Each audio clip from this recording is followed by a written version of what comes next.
옳지 않은 청지기 비유. 안녕하세요 여러분. 오늘은 성경의 옳지 않은 청지기 비유를 함께 살펴보려 합니다. 이 이야기는 우리가 하나님의 뜻을 어떻게 실천하며 살아야 할지에 대해 중요한 교훈을 주고 있죠. 그럼 바로 시작해 볼까요? 이 옳지 않은 청지기 비유란 누가복음 16장에 나오는 이 비유는 불의한 청지기의 이야기를 다루고 있습니다. 예수님은 한 부자가 있었는데 이 부자는 자신의 청지기가 자원을 낭비하고 있다는 사실을 알게 됩니다. 그래서 그 청지기를 해고하려고 하죠. 그때 청지기는 자기 미래를 걱정하며 부자의 재산을 맡았던 사람들에게 자신이 잘못한 부분을 해결하려고 재빨리 그들의 빚을 줄여주며 자신에게 유리한 상황을 만듭니다. 결국 부자는 청지기의 이 지혜로운 행동을 칭찬하지만 예수님은 이를 불의한 청지기의 비유로 설명하십니다. 이 왜 불의한 청지기일까요? 이 비유에서 중요한 점은 청지기가 자신의 이익을 위해 남의 것을 불법적으로 활용하고 있다는 것입니다. 비록 그의 지혜로운 판단이 칭찬을 받지만 그가 그린 미래는 결국 불의와 부정에서 비롯된 것이기 때문에 예수님은 이를 가르치기 위해 이 이야기를 사용하셨어요. 하나님은 우리가 올바르게 살아가길 원하십니다. 우리가 받은 것을 하나님의 뜻에 맞게 사용하는 것이 중요하다는 교훈을 주시는 거죠.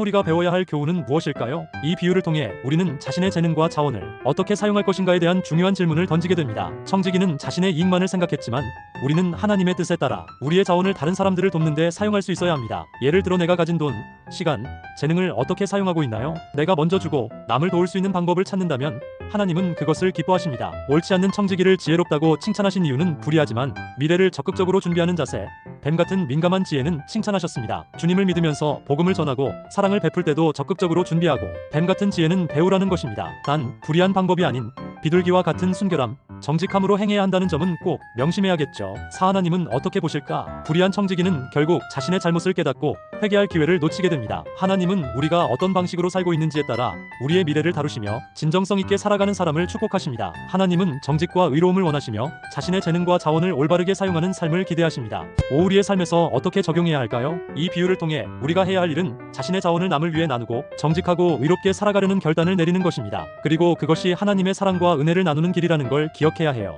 내가 가진 것을 하나님의 뜻에 맞게 사용하는지, 남을 위해 내 재능을 나누고 있는지, 자원의 사용에 있어 정직함과 의로움을 지키고 있는지 점검해보세요. 결론은 하나님의 뜻을 따라 살자입니다. 여러분, 하나님은 우리가 가진 것을 어떻게 사용하는지에 따라 우리의 삶을 축복하시며 그 길을 인도해 주십니다. 이 불의한 청지기 비유를 통해 우리는 자원을 올바르게 사용하며 하나님의 뜻을 따르며 하나님의 지혜로 살아가는 삶을 살아가야 한다는 중요한 교훈을 받게 되었습니다. 여러분, 오늘 하루도 하나님이 기뻐하시는 일들을 찾고 정직하고 의롭게 지혜롭게 살아가는 여러분이 되시길 기도합니다. 할렐루야. 구독과 좋아요, 알림 설정을 잊지 마세요. 그리고 더 많은 성경 이야기를 함께 나누고 싶다면 댓글로 여러분의 생각을 공유해주세요.